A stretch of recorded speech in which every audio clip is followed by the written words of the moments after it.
Namo tassa bhagavato arahato sama sambuddhassa.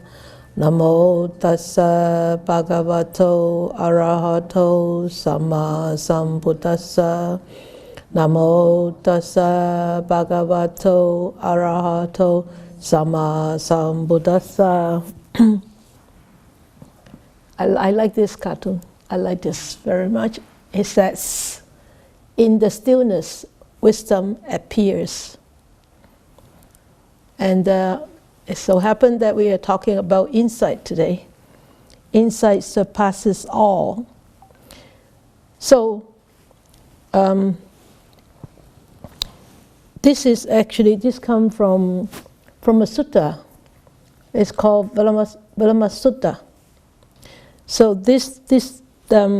in this passage, it is actually not a complete sutta. It's a very short sutta. So I want to actually bring your attention to the part that is actually not being put into this in this passage. So in the sutta, it says, at one time the Buddha was staying near Savatthi in Jeta's Grove, Anathapindika's monastery. Then the householder Anathapindika went up to the Buddha, bowed, and sat down to one side. The Buddha said to him, householder, I wonder whether your family gives gifts. So we are all aware who is Anathapindika. So he was the one very, very well-off Brahmin who actually was very generous.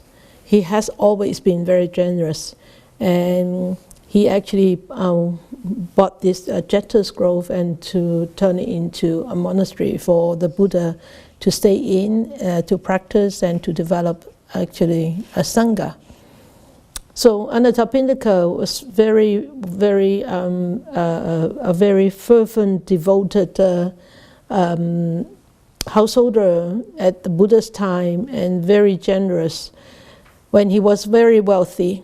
But many times during his life, actually he went broke many times.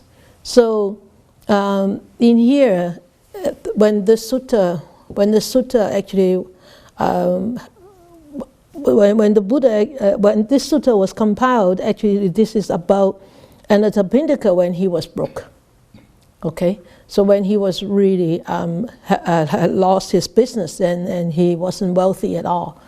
So he went to see the Buddha every day, almost, or could be twice or three times a day. But this time, the Buddha said, householder, I wonder whether your family gives gifts. So it's very strange that the Buddha would ask Anathapindika this question. But as you are aware now, so for so long that we have been studying the Pali Canon, we actually know that there is always a reason for the Buddha to teach something. And this time he's using Anathapindika's presence to teach about what is the most important practice in a practitioner. Okay, so he said, householder, I wonder whether your family gives gifts. And Anathapindika replies, he said, yes, we do, sir, but only coarse gruel with pickles, because he was broke at that time, so he couldn't bring good food. He only bring a very, very coarse gruel with pickles. So that's what he answered to the Buddha. And the Buddha said, householder, someone might give a gift that's either coarse or fine, but they gave it carelessly, thoughtlessly, and not with their own hand. So you can see this, he said, some people may give coarse or fine food, doesn't matter, but they give it without care, they give it without thought, and they don't give it with their own hand. And that means maybe they just throw it on the table. They just just serve it very, very carelessly and not thoughtfully. So they give the dregs, and they give without consideration for consequences. So for consequences, that means the consequences of causes. Okay, so so we know wholesome cause will bring wholesome consequences, right? Unwholesome cause will bring unwholesome consequences. Careless cause will bring careless consequences. And thoughtlessness cause will bring thoughtlessness consequences. Every cause will bring a corresponding consequence. So then he said, then whenever the result of any such gift, so any such gift which is given without care, without thought, and not with their own hand, what is the result of such gift? Then whenever the result of any such gift manifests, their mind doesn't incline towards enjoyment of nice food, clothes, vehicles, or the 5 refined kinds of sensual stimulation. So you can see the consequences are really in the mundane world. You don't get this mundane, we so-called good consequences. And then he says, and their children, wives, bond servants, employees, and workers don't want to listen to them. So they don't get the respect from the people who are junior to them, or who are their children, who are even equal to them is the wife, but they of course in those times the wives are more inferior than husbands. So the husbands are the authority at home. Okay, so all these people who are junior to this person who gives thoughtlessly and who gives carelessly, they don't listen to him. So that is the consequence. Okay, so and then they don't pay attention or try to understand this person. So why is that? Why is that? The Buddha said. The Buddha asked, why is that? And he also, of course, he also gave the answer. He said, because that is the result of deeds done carelessly. So these deeds, even though like giving things to others as a sign of generosity, as a gesture of generosity, still needs to be given with care, with thought, and with hands. So the next paragraph in the Dhamma Sutta, which is not in this passage, is here. It says, someone might give a gift that's either coarse or fine, and they give it carefully, thoughtfully, with their own hand. They don't give the dregs, and they give with consideration for consequences. So, so because one understands cause and effect, one understands even as a cultivation, as a development in generosity, still one needs to give with respect. One needs to give with care. One needs to give with consideration of these consequences. And one need to give with their own hands, not just putting there, or not just throwing out and like that. So that is what the actually Buddha taught to Anathapindika. So what are the results of giving with care, with thought, and with their own hand? The Buddha said, then whenever the result of any such gift manifests, their mind inclines towards enjoyment of nice food, clothes, vehicles, or the 5 refined kinds of sensual stimulation. So these are the consequences, like all these good mundane results. And then the children and the wives and the bond servants and employees and workers want to listen. They will listen to this person who gives in such a way, and they pay attention and they try to understand. Why is this? So we all know, because this is a result of deeds done carefully.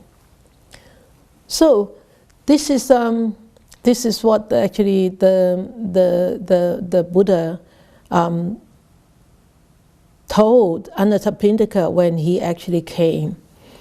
And in the Dhammapada, there was this verse about this, and the Buddha actually teaches this whole sutta to console Anathapindika, so that he doesn't feel bad of bringing coarse gruel, right, and not fine food, and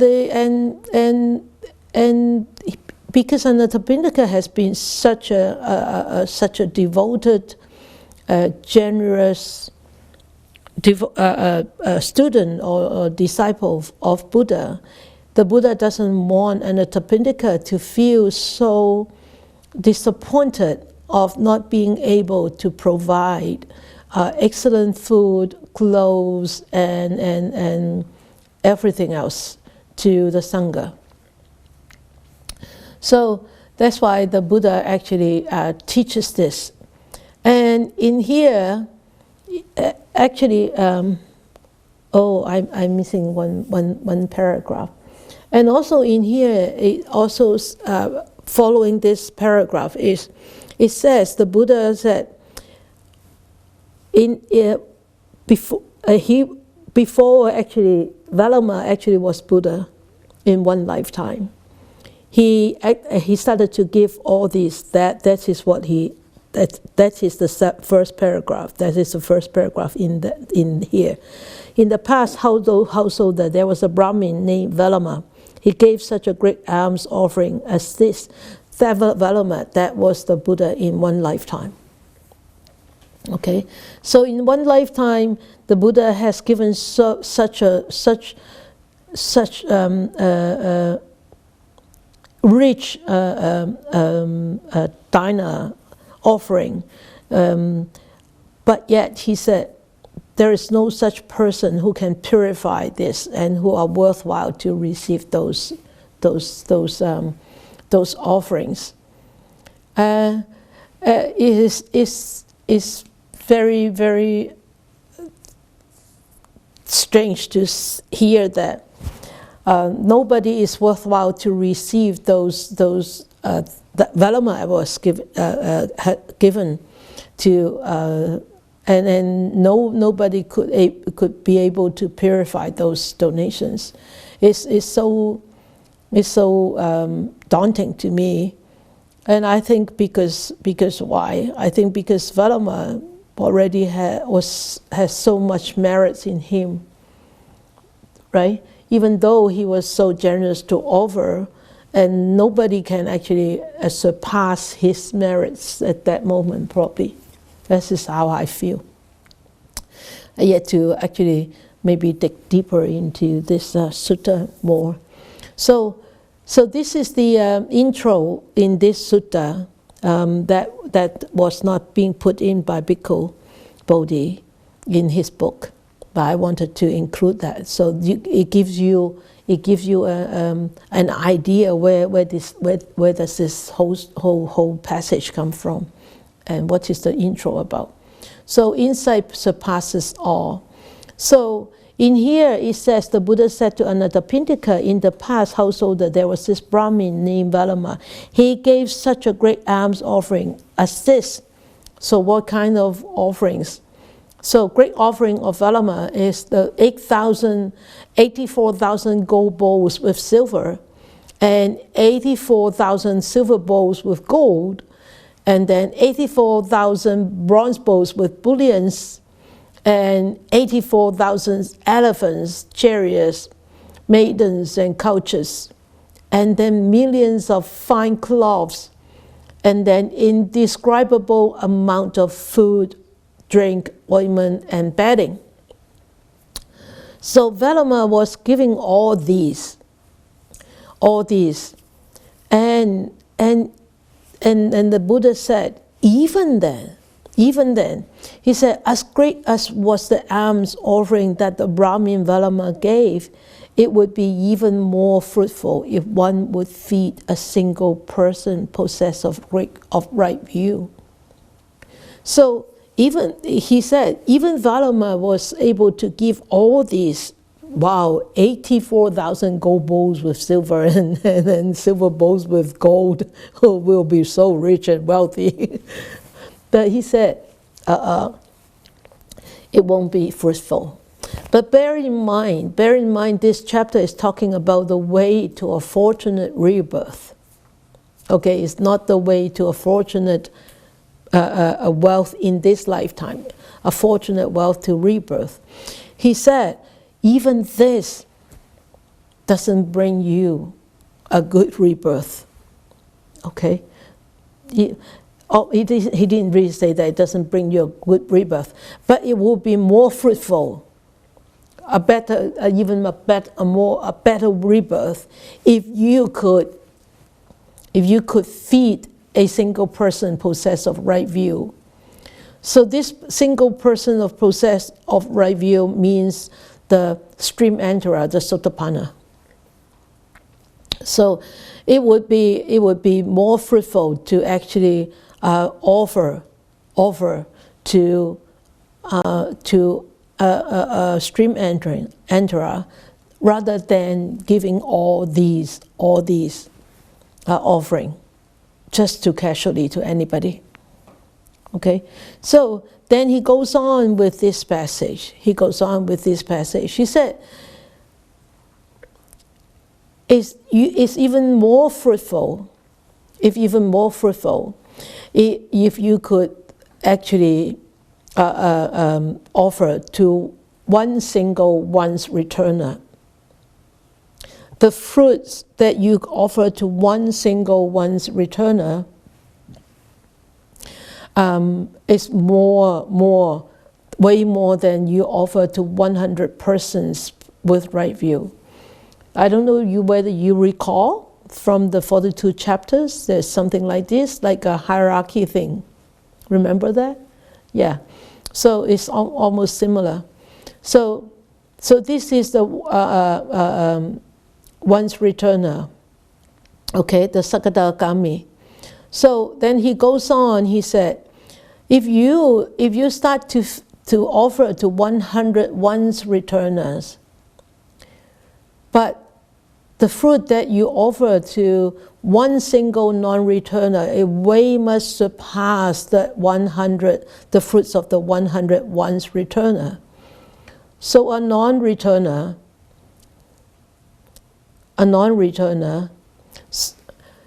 is the anagami. I always have to switch from Chinese and English. It's so difficult to remember. But so it would be more fruitful to feed one single non-returner than feeding 100 once returners. So then he goes on. So he said he will be more fruitful to feed one single arhat that is never returned and perfectly enlightened than feeding or offering to 100 non-returners. So it's a hierarchy of 1 to 100, 1 to 100, 1 to 100. So he goes on. So we all know this arhat is the perfected one. Does it say one perfected one or one single arhat? One single arhat. So then, we all know that the single arahat is called perfected one too, right? Because he has completely eradicated all his attachments to either the rupa jhana or the arupa jhana. So he has completely eradicated all the ignorance, the conceit, and the restlessness. So that's why he is considered as also a perfected one. So then he goes on. He said, if you offer to 100 arahats, but the fruits that you get will not be compared to the offering to one Pachika Buddha. A Pachika Buddha is one who actually attained enlightenment independent of any teachers or any teachings. So he actually is self-inspired, self-enlightened. So he said it would be more fruitful that to actually offer to one Pachika Buddha. So if one offer to 100 Pachika Buddhas, the fruits will not be as much as one offer to one perfectly enlightened Buddha. So we can see this is actually from the stream entering all the way to full enlightenment of the Buddha. And we can see this is sort of like a tier, hierarchy, stages of enlightenment. And we can see the more I don't want to use the word higher, but words really cannot, no words can really explain, but let us use higher without this biased thinking of higher or what. But anyway, this enlightened Buddha is the highest achievement. We can see is the offering, actually the fruits of offering will get more and more, right? So then we can see this is from this stream enterer to the fully enlightened one. But then we continue to see this this passages. Then he said, he said, as great as a Brahmin Velama's offering was, and though one would feed 100, it would be even more fruitful if one would feed the Sangha of monks headed by the Buddha. So even if you feed 100 enlightened Buddhas, but if you feed the Sangha of monks headed by the Buddha and build a monastery for the sake of the Sangha in the four quarters, those fruits will surpass. So we'll finish looking at this, and then we'll see how we can brainstorm ourselves to understand this particular part. Then he said, with a trusting mind, somebody go for refuge to the Buddha, Dhamma, and Sangha. This is way more fruitful than to build a dwelling for the Sangha. Okay? So, and then he said, if somebody undertake the 5 precepts or commit themselves to the 5 precepts, and the fruits that they actually get from taking the 5 precepts would be way much more than the fruits that they will get when they go just for the refuge. Then it goes on, he said, if one develops the mind of loving kindness, even for the time it takes to pull a cow's udder so that you can get some milk, and that fruit way surpass those fruits that people take, commit themselves to the 5 precepts.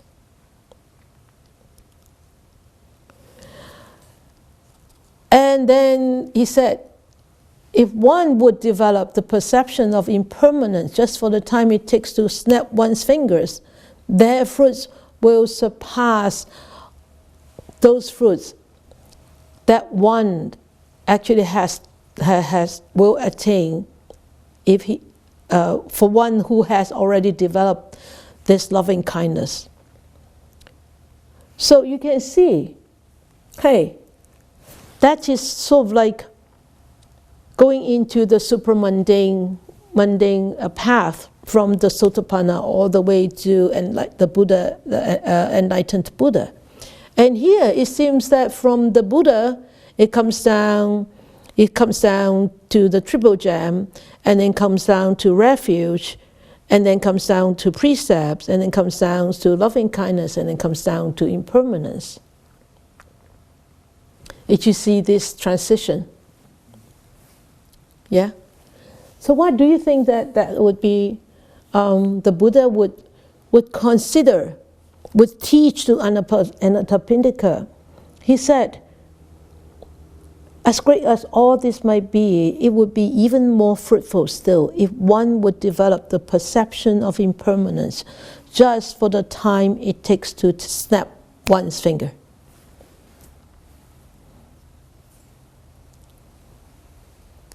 This is actually, I think, it's a very simple passage. It's so simple passage, but it actually tells us a very, very important teaching of the Buddha.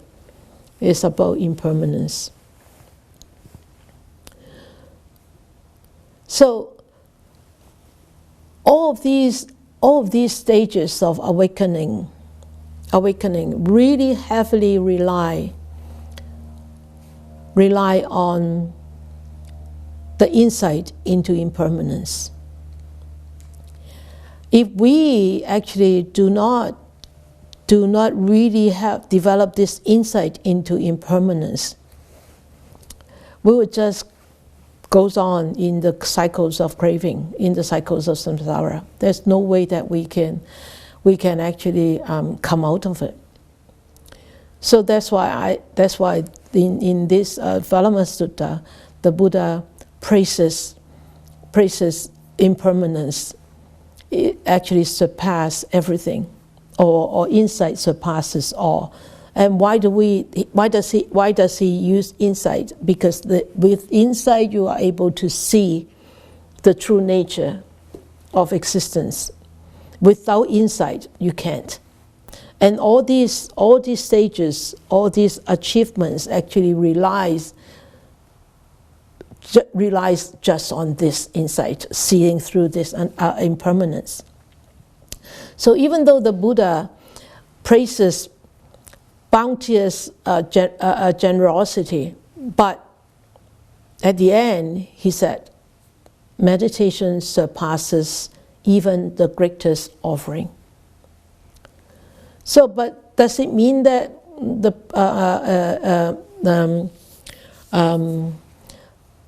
impermanence should be taken just on its own? No.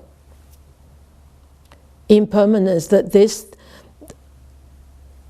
all these teachings about taking the refuge, all these teachings about taking the 5 precepts, all these teachings about developing mindfulness or loving kindness have to be included, not excluded.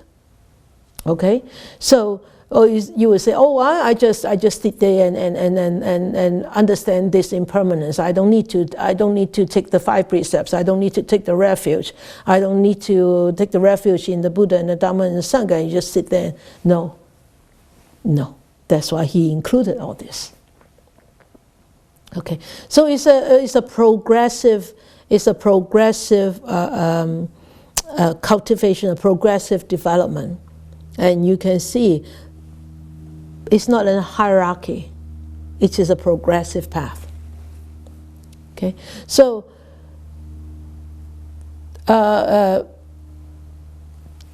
these all should be practiced not individually. Okay, I'll develop my metta. I'll develop my metta before I go and look at this impermanence, or I'll take my refuge. Then I will perfect in my precepts before I go and learn meditation. No, you have to actually practice them hand in hand. So the the perception of impermanence is actually helping us to actually encouraging us to really strive forward to see if we could actually enter the stream, become a stream enterer. Okay, so it really we should look at the Valamaya Sutta, or even any sutta that is actually, there is a lot of something like hierarchy of numbers. We should not look at these like just numbers, but a reminder of to ourselves is the priority of spiritual practice.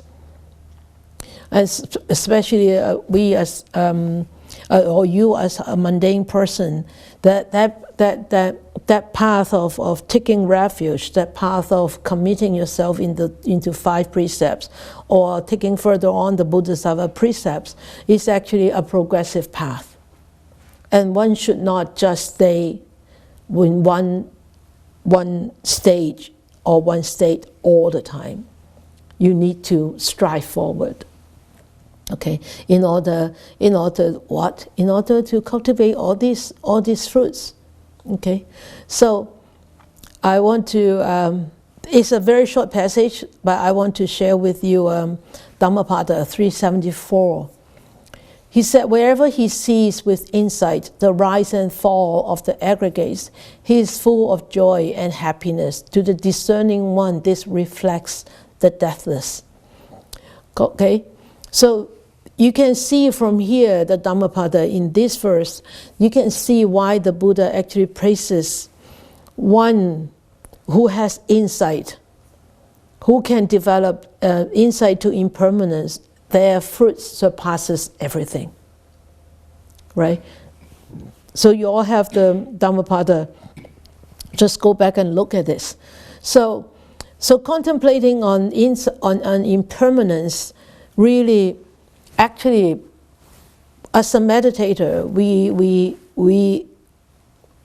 when we sit, if we are actually challenged with so much pain and so much emotions, or so much delusion, or so much dullness or impatience, whatever, if we are able to recall this concept of impermanence and really see in our experience this impermanent nature of our experience, I tell you, it brings so much ease and happiness.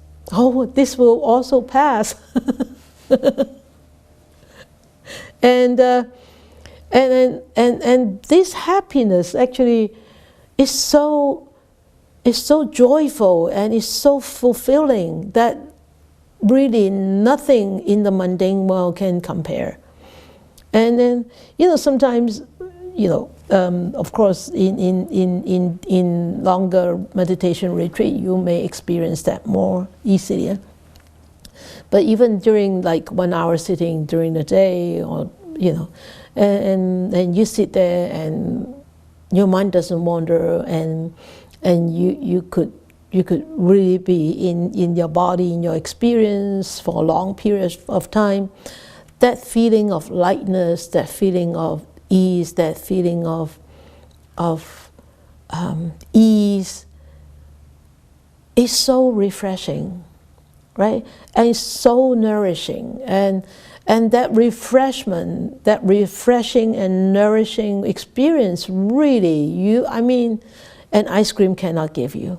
A chocolate cannot give you. A good movie doesn't bring you that kind of ease and peace, right? No, really, it doesn't. So you can see when we are able to contemplate, when we are able to really bring that concept of impermanence into our experience, it really, that joy really surpasses everything. And of course, the seeing the rise and fall of the aggregates is also important. I know it sounds very difficult to see the rise and fall of the aggregates, but it's actually not it's really not that difficult. Okay, so when one starts to react, to pleasant experience, that's your aggregate of sankhara coming into play. Okay, so if you forget about that, that's your ignorance coming in. So it's actually not so difficult to see that. But you see, a lot of meditators become so mechanical that they only go like this and this and this, or this and this and this, and they forget all of these. Right? Have you ever do this? Have you ever done this? Huh? Yeah. Oh, good. I'm glad. Oh, like this or mechanical? Oh yes, I go there. you go there a lot too? Yeah, you see. So that's the problem. That's the problem of quite a few meditators. They just go to mechanical, and they totally forget. You need to go and see. Look at these aggregates. You need to look at these impermanence. Because if you don't start to look at that aggregates, and how does those aggregates, these aggregates called manha, so 6手想行識. So if you don't start to look at these 5 aggregates, I tell you, it's very difficult really just to understand the really deep meaning of what is impermanence in here, in this body and in this mind. Okay? Because this body is aggregate. It's aggregates. And this mind is all aggregates, the 4 aggregates, right? The feeling part, the perception part, the reacting part, the consciousness part. So then we start to bring in those concepts into that experience and start to really dissect and understand it.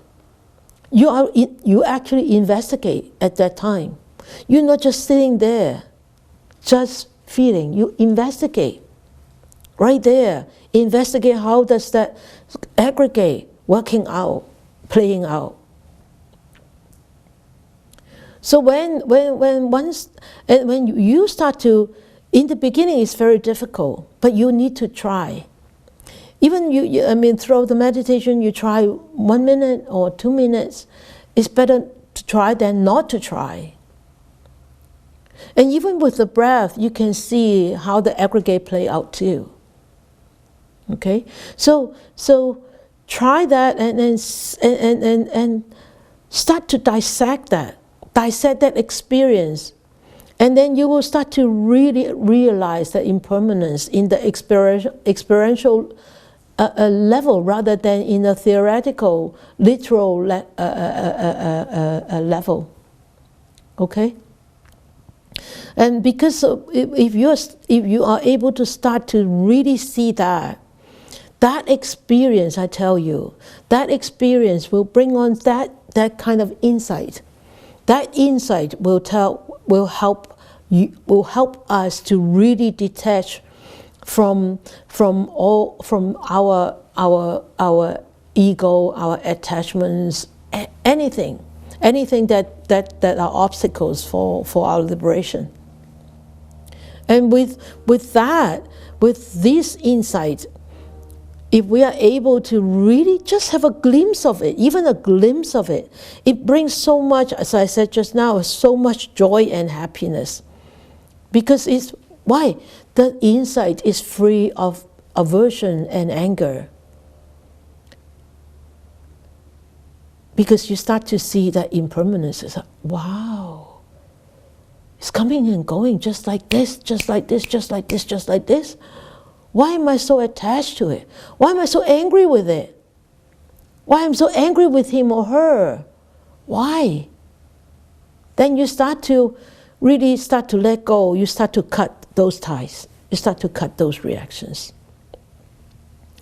So then you know, and anytime that you're able to do that, you actually helping yourself to liberate from those defilements, those afflictions, and those obstacles, little by little.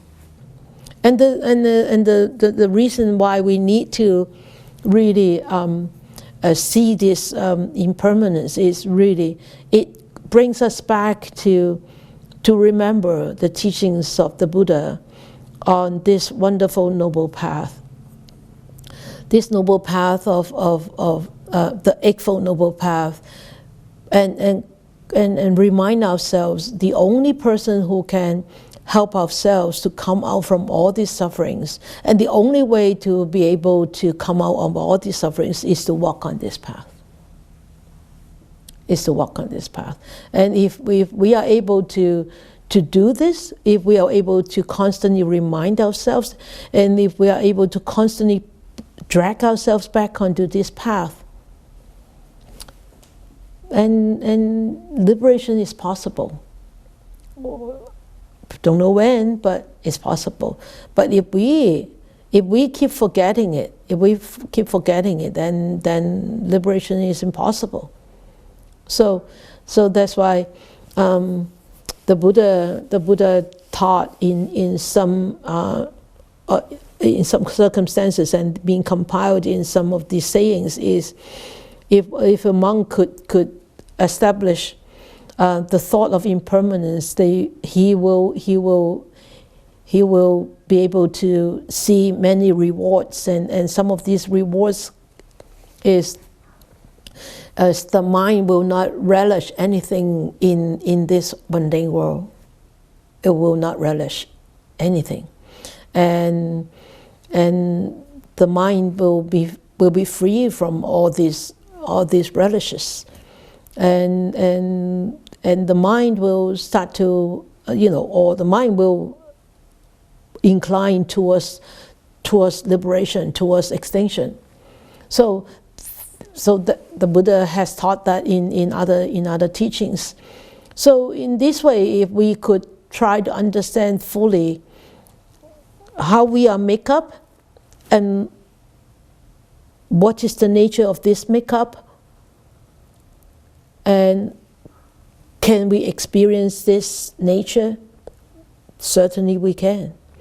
And can we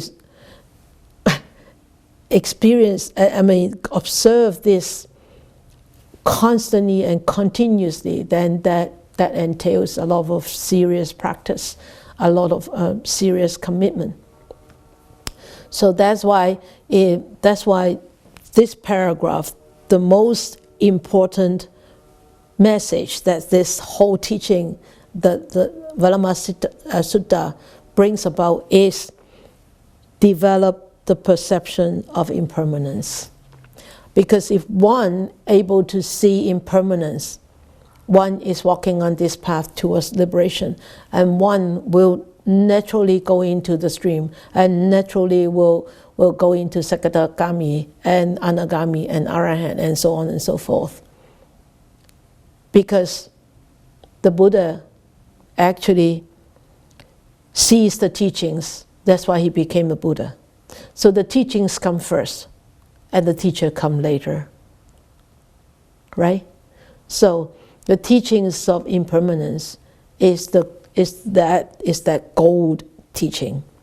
So if one start to see this impermanence, if one start to keep on walking on this path, that means one will eventually be there. So that's why it's so important, and that's why it is the main message that this Vallama Sutta actually brings about. Okay? So every moment we bring ourselves closer to see impermanence, we bring ourselves closer to the goal. All right? So yes, it's a very short passage, but it's actually a very deep passage. So, all right, so let us do some reflections.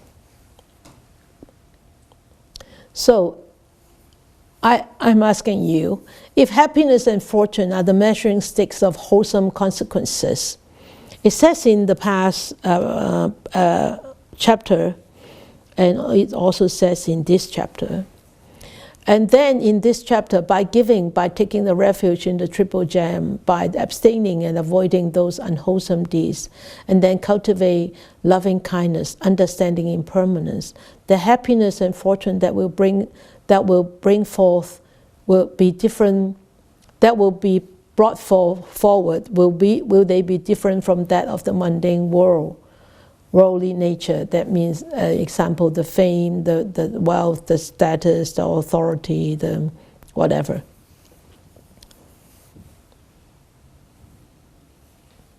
Can you see the questions? Can you see the yeah, okay, Nora, could you please unmute everybody? We're going to unmute all of you, and then please put up a hand, then when I call your name, you can unmute yourself. Okay, Nora.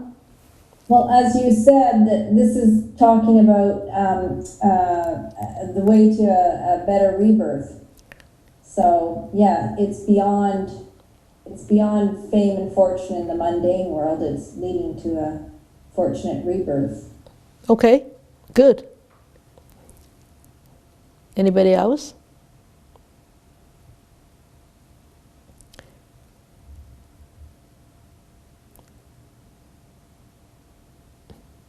But what about if you are in the mundane world, if you are not wealthy, if you are very poor, if it's even so difficult to make ends meet? So does it mean that fortunate rebirth is impossible? Irene, okay, sorry, Irene, I miss you.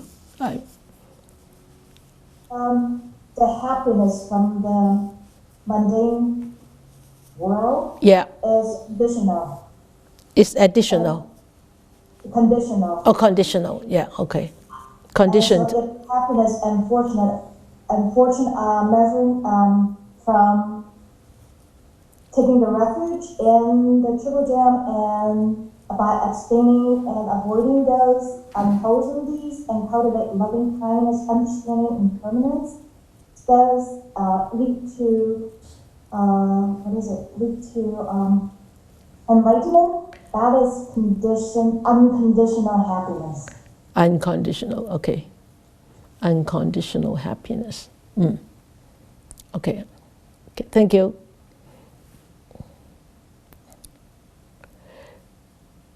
Unconditional happiness.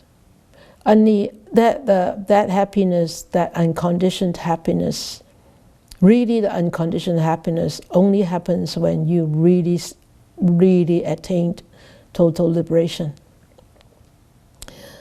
Before you reach that total liberation, at least the arhat stage, it will still be conditioned. Because there are still ill will and craving in those the other fruits, the stream mantra, the Sikadagami, Anagami, and that only with the arhat, or even when the arhat is deathless, but even that is conditioned too. And only when that is I remember when I talk about Ratana Sutta, when you enter the unconditioned, that is, you actually pierce through the wall of deathless already. It's on the other side. These are just literal, okay? So don't mind me saying this, but I think I need to correct you. Those happiness, triple gem and all those are still conditioned happiness. Those are still conditioned happiness. It's not unconditioned yet. Okay, yeah. right? Because you need to have the right conditions to be practicing this, right? Yeah. Still cause and effect. Yes, there is still cause and effect there. Yeah. Unless when one is totally eradication of all defilements or ignorance or everything, then there is nothing conditioned anymore. Okay? When you're total liberation, then that is unconditional. All right? Okay? So, what did I ask just now? Oh, what about if somebody is very poor and then even, difficult to make ends meet? So, that means there's no opportunity for fortunate rebirth?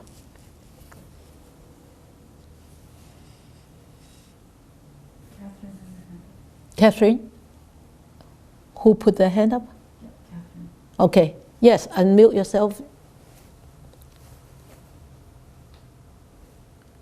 Okay. Actually, I learned this from one of my friends. Actually, she is not rich. She is quite poor. Mm-hmm. But then every time I see her, I can see that, and she always say that she's rich, she's wealthy at heart. Ah. So that I think I can apply to all this, because all the time to stick to those principles of taking refuge in triple gem and abstain from all this unwholesome deed, and all this understanding their impermanence. So that way, I think it's not that important compared to the mundane worldly nature. Because she always said, I'm wealthy at heart. Mm-hmm. 心中富裕. Yeah. And that, Yeah. can that be applied in here? Yeah, I think so. I think so. And then, that's what Anathapindika's, right? That's what the Buddha told Anathapindika. It doesn't matter whether you bring the food which is coarse or fine. It's the way that you're giving. It's the way that you're giving. Are you giving with care? Are you giving with thought? Are you giving with your hands? Right? So it's really very important to understand why would such giving with care, giving with thought, giving with hands bring fruits? Why? Bring such consequences? Why?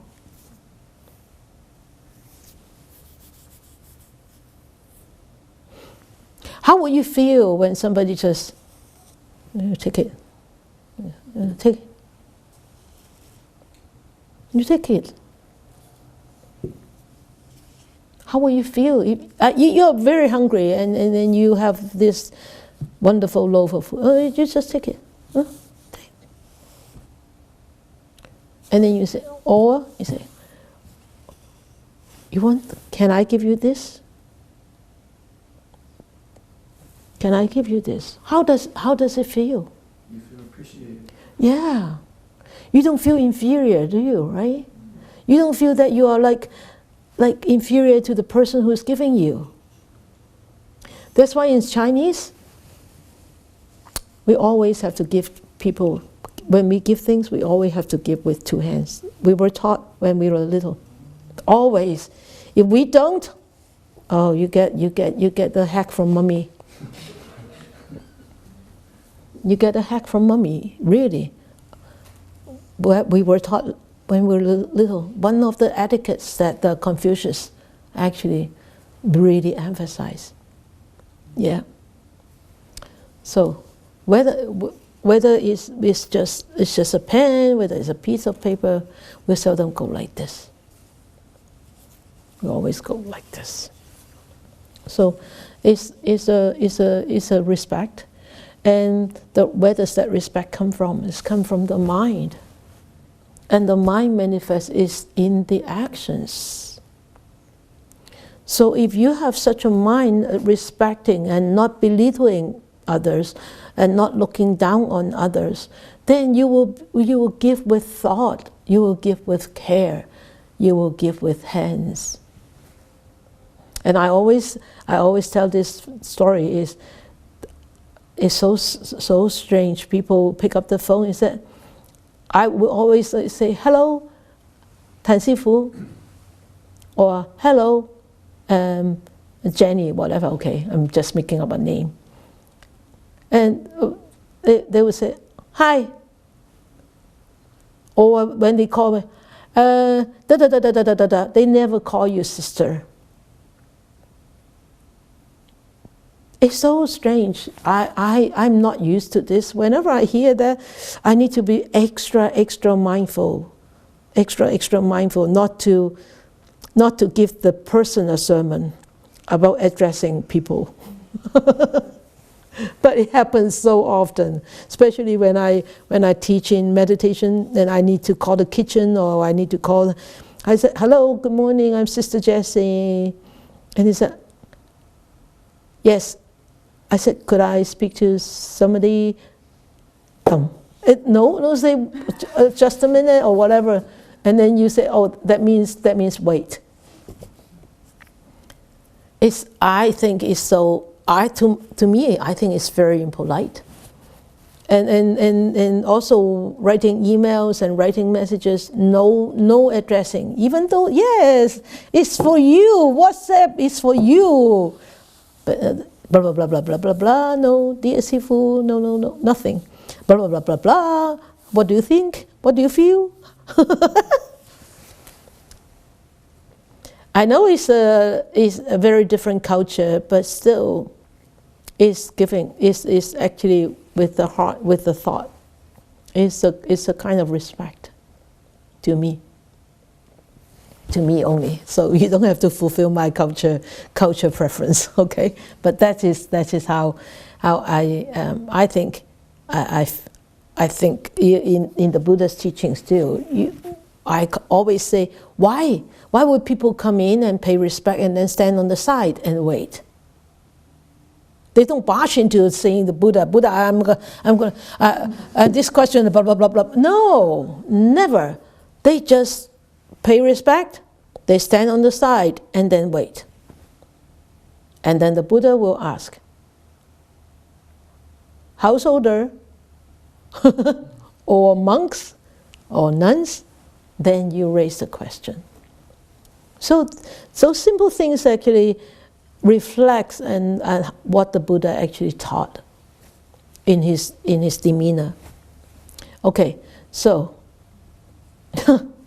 I'm asking a question already. I have already given you so many answers. Why insight surpasses all?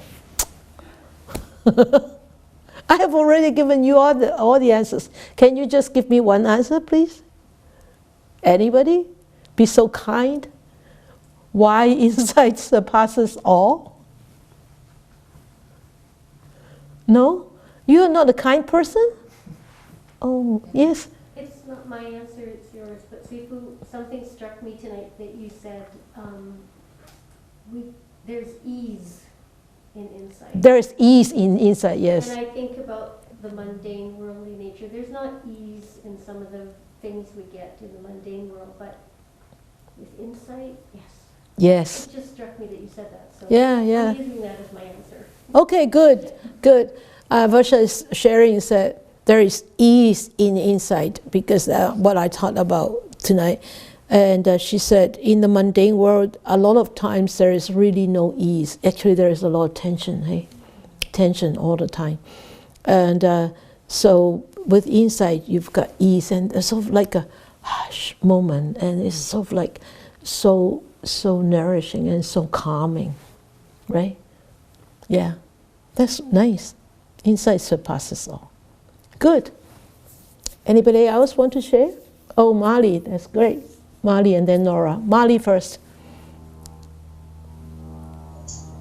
I was going to say mundane, worldly nature that comes from fame and wealth, dependent on external factors. Yes. And fleeting. Yes. And if you have a purified heart, you're peaceful. Yes, that's good. Yes, you're peaceful and happy naturally. Yeah? Good. Thank you, Mali. Is that all? That's Okay, all. Thank okay. you, Susie. Okay. Nora? I'm looking at my notes, Okay, never mind. and it says, with the insight, you can see the true nature of existence. Yeah, yeah. So if you understand everything, then you're not going to be upset. You're not going to, be controlled by your mind. Yes, yes, yes. You don't become the slave of your mind. You actually become the master of your mind. Then you'll be free. You don't need to seek for freedom. You'll be free naturally. Great, good. Anybody else?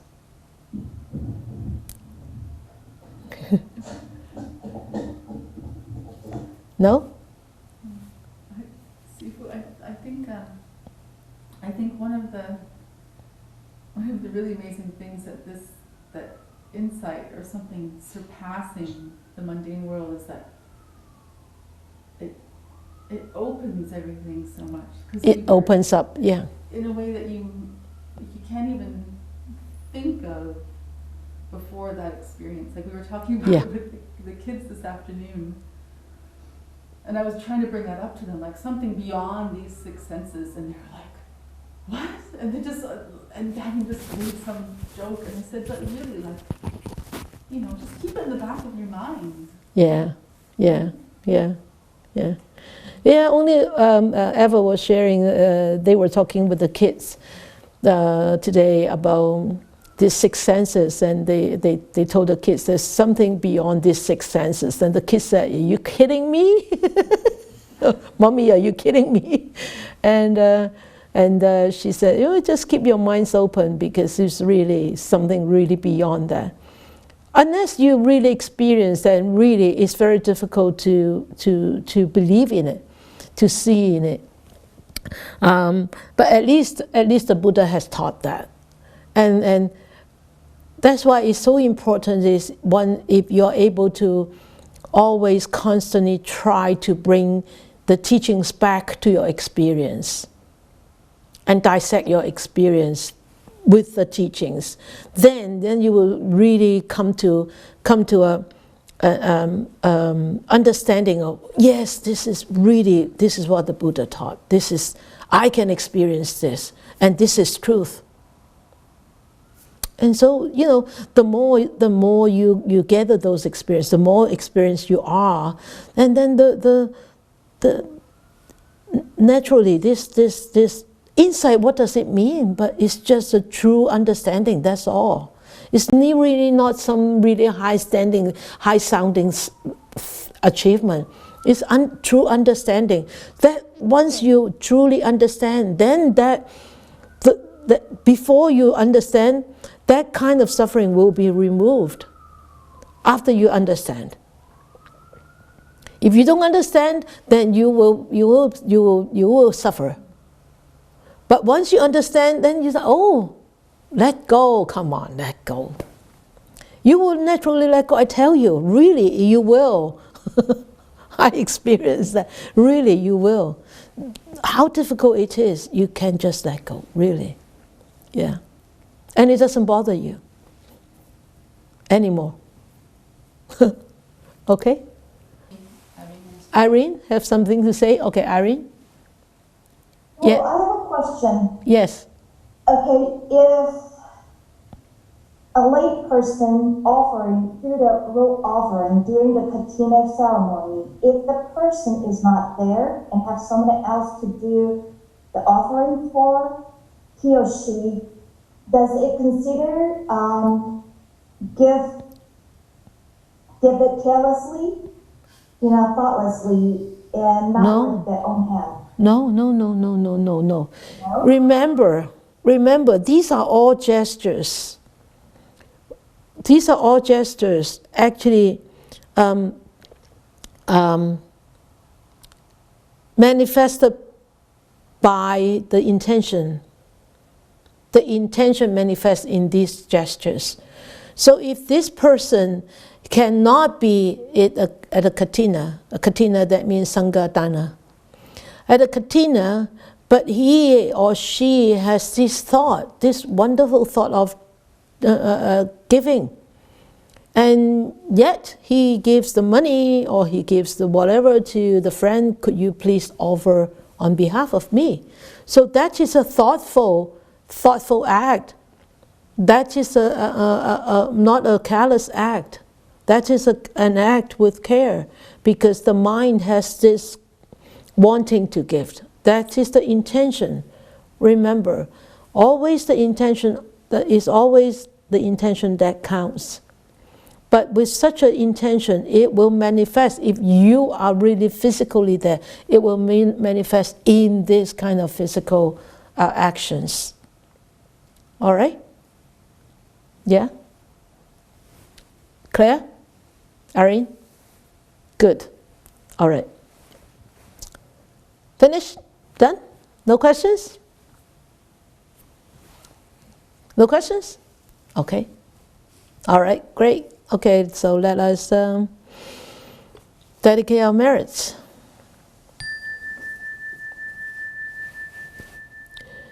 May these blessings extend to all, that we with all the other living beings together will attain the Buddha way. May we wish more and more people will encounter the wise words of the Buddha, study them, understand them, practice them, apply them to their daily lives, and disentangle themselves from all the entanglements and be ultimately free, happy, and peaceful.